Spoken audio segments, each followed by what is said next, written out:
We know big tech silenced the Hunter Biden laptop story before the 2020 election. Now, ahead of the midterms, the White House is reportedly putting a staff together to fend off potential Republican-led probes. According to the Washington Post, two staffers are getting paid more than $250,000 to oversee responses to subpoenas and responding to congressional investigations. And the media still is trying to spin the Hunter Biden story after reports surfaced that Hunter would face criminal charges. An opinion piece in Politico argues it will help Biden. Now, I want to go to this particular quote, if we can put that up, by Jack Schaefer that was in Politico.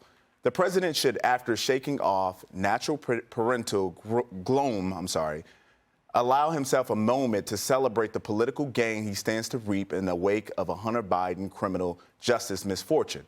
A Hunter Biden indictment and prosecution would demonstrate the integrity of the Justice Department. That is such an interesting question. So much here. that's such an interesting question, or rather statement, Jackie. And, you know, this would normally be a bombshell report, what's going on with Hunter Biden. We've not seen much light outside of conservative media. We're finding out that they're ramping up to pay staffers to defend the president and potentially Hunter Biden, because a lot of those subpoenas will be around Hunter Biden. Is it normal for the press to ignore such bombshell allegations and what we're seeing with a potential indictment for Hunter? It's outrageous, but we have seen this time and time again where left media will just turn the other way, ignore that it's happening. We have known about the Hunter Biden laptop for so long. They didn't want to acknowledge it until it came to a grand jury investigation. And finally, some reporters walked it back and finally said, OK, we'll acknowledge that this is actually real. But there's so much here to dig into. The fact that they're paying staffers to do damage control essentially on this, that's our taxpayer dollars going to that. And when it comes to the Jack Schaefer comment, a Hunter Biden indictment and prosecution would demonstrate the integrity of the Justice Department.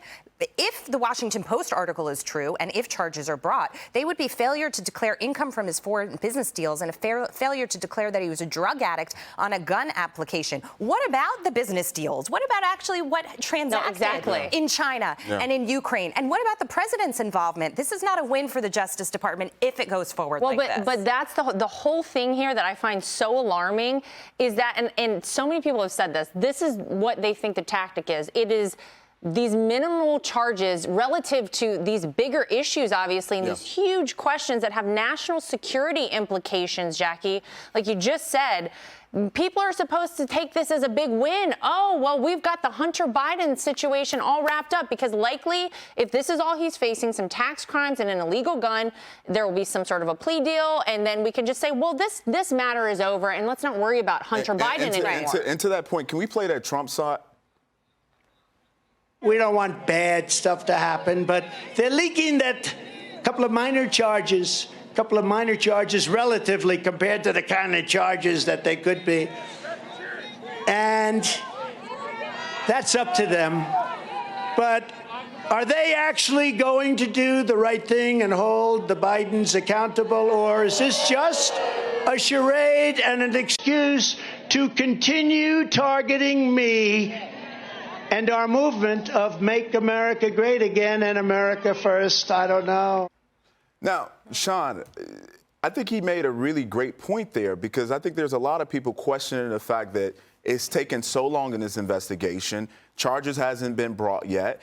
And now you got some on the left saying, yeah, maybe this would be a good thing. Could it be a hidden language that they're using? Maybe this would be, hold on one second. Maybe this would be a good thing if they indict Hunter Biden and then go after President Trump. So then they could say, oh, this isn't political. We already went after the president's son. We got integrity in the justice system. You were prosecuted for 10 years. But the problem is that they're going to guardrail these charges, right? So they're going to have, whether it's tax crimes or a gun crime, they're going to keep it away from Joe Biden himself. That'll be the intent of the Department of Justice when they charge Hunter Biden, if they do charge him. But going back to Republicans, listen, you don't want to dance on a powerful politician's son who is a drug addict. He's an amateur porn star. He's committed crimes. Yeah, it's embarrassing, but that's bad politics. The reason this is a big story is that Hunter Biden is tied to Joe Biden, right? And we would not have in the House Republicans investigating this issue unless it tied into the president, and to you guys' point, that Joe Biden was making money off of Hunter Biden's foreign dealings, which means he's compromised. And so what Republicans will have to do here, the White House is going to push back hard on this, but Republicans have to subpoena documents and witnesses. They have to hold the administration in contempt if they don't comply with those subpoenas. And then if that happens, we have to prosecute, right? And we'll see how pure the Justice Department is to see if they'll prosecute Democrats who don't comply with the House, like they did with Republicans who didn't comply with the January 6th investigation. Yeah, that's right. Laura, has the DOJ made any more movement since they raided your father-in-law's? Well, it's been elevated to the level of the Supreme Court at this point by my father-in-law's team, because he wants transparency and he wants people to have confidence in exactly what's going on. And, I think that's what all Americans should want on all accounts, no matter who the individual is. But, Sean, I'm glad you said that about nobody wants. And I can say this as a member of a former First Family. I think it's terrible when the family of a president or someone in a major position is targeted. I think that is always a bad thing, and it's terrible to see. The difference here, as you point out, is that Hunter Biden is tied directly to Joe Biden as the big guy. Yeah. And there's China, and there's Russia, and there's Ukraine, and there are major concerns that we have as American citizens. Is our president compromised? And no one has been able to answer those questions. That's the problem. And to that point, let's play Jim Jordan.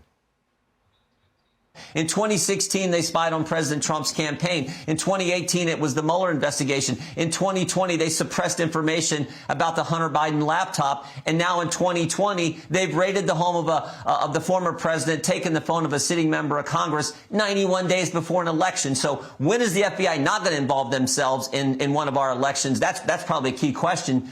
We're going to do everything we can to hold these folks accountable. And if we have the majority, bring them in front of Congress, do the depositions that need to be done so we can get the facts.